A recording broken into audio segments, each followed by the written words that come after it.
para ulama, para kiai, para habaib itu memang harus gigih menjelaskan akidah Ahlus Sunnah wal Jamaah. Kemudian juga meluruskan syubhat-syubhat orang-orang yang menyimpang dari Ahlus Sunnah wal Jamaah. Termasuk tadi yang berkeyakinan Tuhan bersemayam di arasy lalu pukul 3 pagi turun ke langit pertama. Nah, biasanya semua akidah yang menyimpang itu tidak rasional. Karena kalau salafi ini dikejar, Tuhan ini turun pukul 3 pagi. Itu pukul 3 pagi ikut waktu daerah mana? Kalau waktu istiwa kan jalan terus. Jalan terus. Setiap matla itu selisihnya kan kecil. Berarti Tuhan pindah-pindah. Ya. Kalau waktu Indonesia dibagi 3. Itu pukul 3 ikut daerah mana? Mereka mungkin jawabnya turun terus. Assalamualaikum warahmatullahi wabarakatuh. Selamat berjumpa sahabat-sahabat sama kita melawan takhyul, syirik, dan bid'ah. Saudara-saudara sekalian, saya adalah orang bodohnya umat Islam karena tidak pernah belajar pesantren, tidak menghafal Al-Quran, tidak pula menghafal hadis-hadis, apalagi tidak menguasai yang namanya kitab gundul.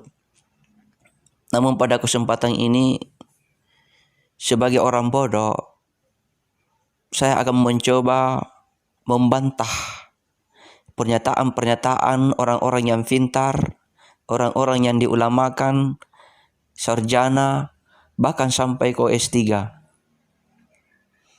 Saudara-saudara sekalian, mungkin berlebihan kalau saya yang hanya sarjana pendidikan Pancasila dan kewarganegaraan akan membantah sarjana-sarjana agama masalah akidah. Saya bukan penghafal Al-Quran, tapi setiap menghatam Al-Quran selalu melewati ayat-ayat Allah yang menyatakan bahwa setelah menciptakan langit dan bumi, lalu Allah beristiwa di atas arsy-Nya.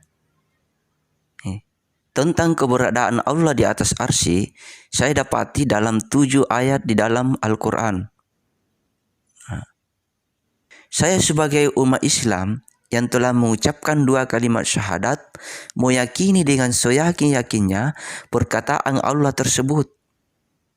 Namun, saya tidak berani bertanya bagaimana Allah di atas arsy-Nya. Yang saya tahu bahwa beristiwanya atau bersemayamnya Allah di atas arsy itu hanya Allah yang tahu. Beristiwanya Allah atau bersemayamnya Allah di atas arsy tidaklah sama dengan bersemayamnya makhluk di atas istananya. Karena Allah itu tiada sesuatu pun yang serupa dengannya. Itulah keyakinan saya. Apakah itu termasuk keyakinan Ahlus Sunnah atau bagaimana? Ya jelas, keyakinan seperti itu saya peroleh di dalam Al-Quran.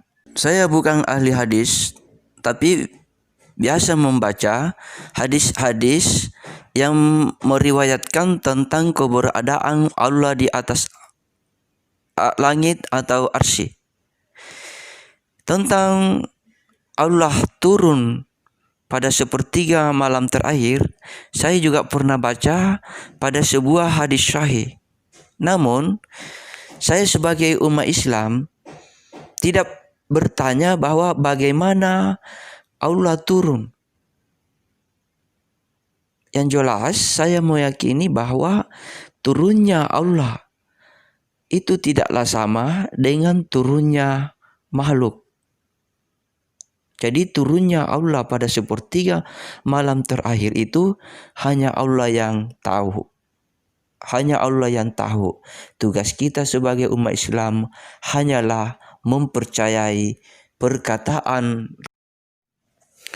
Semua perkataan boleh kita bantah, boleh kita dustakan kecuali perkataan Allah dan Rasulnya. Maka sebagai orang bodoh, saya mendustakan ustaz-ustaz yang pintar ini. Sebagai orang bodoh, saya berpesan kepada sama-sama orang bodoh, hati-hati memilih guru, karena tidak semua guru itu adalah ulama. Kalau mengikuti dalil, kita akan memiliki pertanggungjawaban yang kuat di akhirat dibanding dengan mengikuti perkataan sesama manusia. Semoga Allah memaafkan kebodohan saya bila percaya bahwa Allah bersemayam di atas arsy dan turun pada sepertiga malam terakhir sebagaimana yang diajarkan oleh Al-Quran dan As-Sunnah. Demikian pernyataan orang bodoh ini. Wassalamualaikum warahmatullahi wabarakatuh.